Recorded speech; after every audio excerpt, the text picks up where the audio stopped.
here's what sucks, dude. If there's any place in the world where we're seeing the straight up decline in democracy, it's Israel. The people do not support Netanyahu. Good point, yeah. He had a democratic support element in place. He had a war cabinet that was a circle of peers who were dedicated to taking action in the best interest of Israel. And then he dissolved the war cabinet after Benny Gantz left the war cabinet because Benny Gantz was saying Netanyahu's not operating in the best interest of Israel. So then Benny Gantz leaves. So then what's Netanyahu do? He's like, well, fuck this whole war cabinet thing. And Benny Gantz what was his position? He was like a senior minister, senior leader. He was a competitor against Netanyahu to become the next prime minister. Okay. So he was, if we were going to give an American equivalent to that, because Netanyahu, guys, is a Republican in American eyes, right? He's the Likud Party's conservative. Yeah, very conservative. It's a far-right organization, the Likud Party, which, if I'm not mistaken, weren't they hanging out before or something like that? I don't remember what they, but they're super orthodox. Yeah, so they're very far right. And then you're saying that there was someone else in the cabinet with him that represented the left more side, centrist, the more centrist side, and basically Netanyahu kicked that guy out and just that guy left. Okay, yeah. So what ended up happening was October 7th happens. A war cabinet is called together. Very democratic process, right? Because Israel is and has always Israel has always been a healthy democracy, but.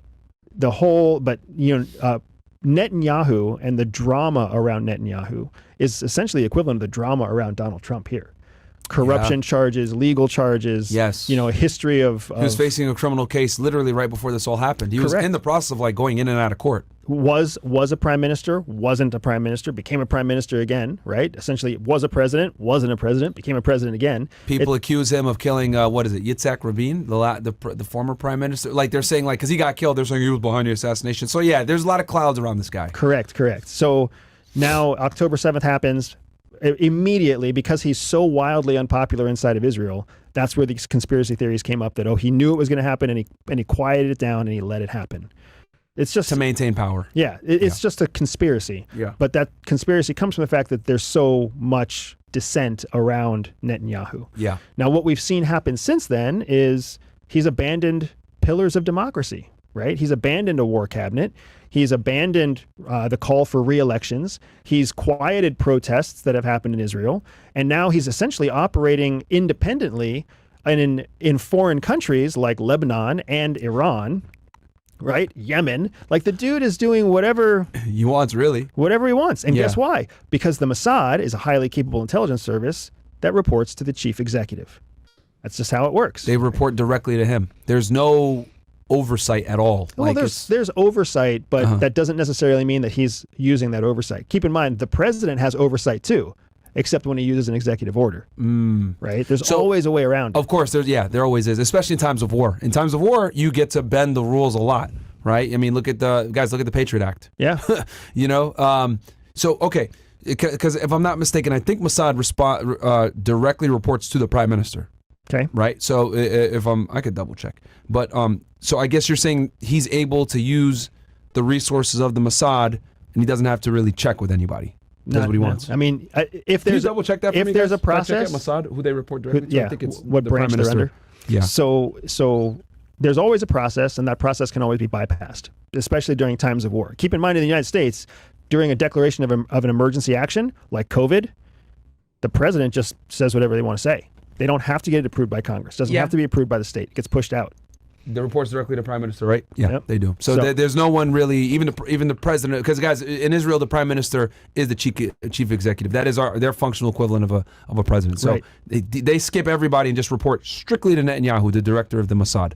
So, sorry. So that's how you end up having where we are now, right? And where we are now is the whole world is opposed to the constant killing and the destruction of Gaza, the Palestinian population. Yeah. It's really hurt Israel's public image a lot. Well, I feel like what it's done is it's shown Netanyahu's true intentions, right? This is not a democratic leader. Mm-hmm. This is not a person who has the best interest of globalization and global growth and connection. That's not what his interests are. His interests are far more personal and political than that. Mm-hmm. What they are, who knows, right? But they're definitely not about trying to find peace in the Middle East or maintain diplomatic connections. Well, there's recordings of him purposely saying like, yeah, I've sabotaged the Abraham Accords, all that stuff. Like, there's no two-state solution. Fuck that. Like, he said it openly, in secret recordings. But so what do you think is next here? What do you think is going to happen? Because that's a big step that they went ahead and killed a foreign dignitary in a foreign land. Yeah. That was responsible for doing the negotiations with them. And then obviously they killed the second guy in command for Hezbollah. What do you think is going to happen here next? What do you think is going to be the retaliation from Lebanon and from Iran? Well, it's really hard to know what the retaliation is going to be. Yeah. I've got some ideas of how it'll play out, but it's hard to know exactly what's going to happen. Take it away. But one thing that we do, at high probability, CIA works in probabilities, high probability, there will be a coordinated counterattack between Hamas and Hezbollah. Because keep in mind, Hamas and Hezbollah are both funded equally by Iran. So Iran, hell man, we could see a three-way coordinated counterattack where Iran launches missiles, Hamas launches missiles, and Lebanon launches missiles into three different sectors of Israel simultaneously as a counterattack. They could even have another ground assault of some sort, right? Because what Israel has done is essentially pissed off three different military forces and given them all justification to come and attack. And here's what's strategically stupid about what they did. The north part of Israel is where Lebanon is. Gaza is on the fucking west side of Israel. Yep. Iran's on the east side of Israel. They're surrounded. What the fuck are you thinking? Right? Like, you think that your armored dome is going to take care of it? And you know what? The thing that really pisses me off is Netanyahu doesn't care. Right? Like, that dude is out for his own goals, his own ambitions. He's not out to take care of Israel. He's out to keep his base, his populist base, or whatever's left of his base, Orthodox base, happy. And he also knows that he has the United States by the balls, because the United States can't back away from Israel, but we also can't get all the way in bed with Israel. And we are economically tied to Israel because they're an ally in the region, and because we have, Jewish American citizens and all sorts of shit like that. And people don't understand the difference between Jews and Israelis. Yep. Not the same thing. Big difference. Right? Big difference. There's Arab Israelis. There's Muslim Israelis, for you guys that don't know. There's a lot of them. Yeah, Israel is a nation. Yeah. It just happens to be a nation that doesn't respect the difference between church and state. Yeah. Which, oh, by the way, is a fundamental requirement for democracy. Now, nevertheless, what I see happening is some sort of coordinated counterattack from all three or two simultaneously.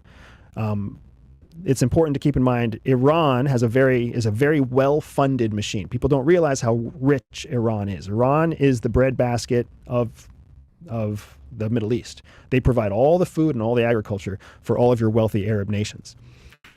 Hezbollah is a military force just about as strong as the IDF. Like, Hezbollah's been around a long time. They're well-trained, well-funded. They beat them in 2006? And they're big. Theoretically, like, a ceasefire was reached, but, they both wanted to preserve each other or preserve themselves. If Israel were to really go to war with Hezbollah full out, it'd be a toss-up who's actually going to win. Yeah. Especially considering the fact that Israel's now alienated all of its allies, and Hezbollah has just made itself that much closer with all of its allies. Good point. So it's a tricky situation, but overall, what's going to happen is Netanyahu, I think, will become the first democratic leader that we've seen in our lifetime, at least, who's going to be pulled from power. He's going to be forced out with an election. He's going to be forced out because of criminal conviction. Who knows what? He will be a democratic leader that is pulled from power. Yeah. At some point. It's going to have to happen because the United States needs a two-state solution, because without a two-state solution, the Middle East, meaning Saudi Arabia, UAE, Oman, Bahrain, Qatar, all of these countries are continuing to see the abuse of the Muslim people in the face of the Jewish people being backed by the United States. Yeah. America is too dependent on oil from the Middle East to let that stand. So if Netanyahu is the thing standing in the way of a two-state solution, Netanyahu's going to have to go. It's interesting, too, because they literally had a meeting planned right before October 7th. Yes. I think the audience should know this, that there was a planned meeting where, because I think they had made peace with Bahrain and a couple other countries. Yep. And the Abraham Accords, the big deal was supposed to be Saudi Arabia. Yes. Because where Saudi Arabia goes, the rest of the Sunni Arab world goes. Yes. And Saudi Arabia was poised to sign a deal and recognize. I think Sudan was going to be in that one as well, right? In the second round of meetings, or was Sudan already in? I'm not sure. I'm not sure the status of Sudan. Sudan's not really considered one of the Khaliji wealthy Arab countries. Poor as fuck. I mean, that's my people. But it's very bad. I mean, there's a whole other. We could talk about Sudan too. But like, there's a whole fucking civil war going on over there, which is really fucking bad. There's two Sudans now. Yeah, there's two Sudans. We could talk about Omar Bashir getting taken out of power, and then the two people that used to work for him, now they're warring, and there's fucking civil unrest going on in Sudan. It's fucking wild over there as well. The whole Middle East is just like in shambles right now, going wild.